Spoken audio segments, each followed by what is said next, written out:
है president women child welfare society NGO Bareilly से हूँ।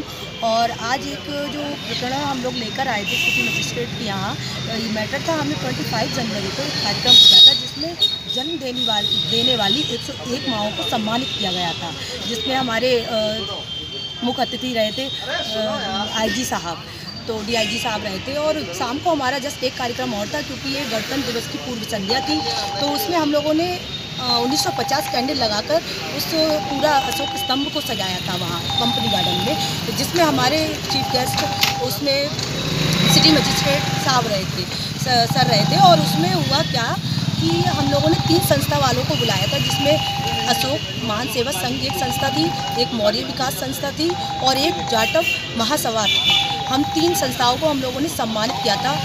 हमें नहीं मालूम किसी व्यक्ति के या किसी एक को हमने सम्मानित नहीं किया था। अब उसमें सडनली 12 दिन बाद पेपर अमर उजाला में पेपर अमर उजाला में निकल कर आता है कि एक भू माफिया को वहाँ आपने सम्मानित करा दिया गया है, जबकि उसकी कोई मुझे जानकारी ऐसा नहीं है। और 14 मुकदमे बताए हैं कि 14 मुकदमे उसके खिलाफ लिखे हुए हैं।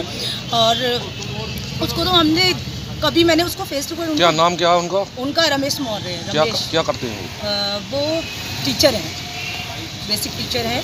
और उन्होंने जब वहाँ पर पूरा मैटर जब ये पढ़ा और निकला, सिटी मजिस्ट्रेट साहब का फ़ोन गया मेरे पास कि आपके पास एक नोटिस जारी होगा, क्योंकि आपने ऐसे भू माफिया को आपने सम्मानित किया है, क्योंकि वो एक बेटियों की शादी कराती है मौर्य विकास संस्था, गरीब बेटियों की। और मैं गरीब बेटियों के लिए काम करती हूँ, तो चूँकि इसलिए ही मैंने उनको वहाँ बुलाया गया था संस्था को, क्योंकि ये अध्यक्ष थे, तो इसलिए इनको सम्मान देना था। और हम लोगों ने दिलवा दिया। और 2 लोग आए थे, उसमें महासचिव भी आए थे, क्योंकि वो जा चुके थे बारिश के कारण। आप क्या चाहती है?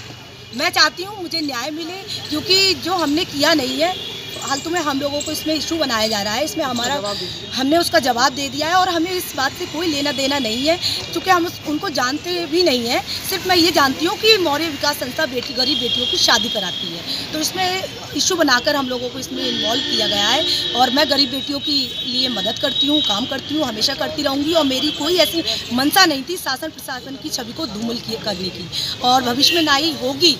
हम लोग सरकार के लिए काम कर रहे हैं, बेटी बचाओ बेटी पढ़ाओ के तहत हम लोग ज़मीन पर काम कर रहे हैं, और उसका नतीजा ये होगा अच्छे काम करने वालों को।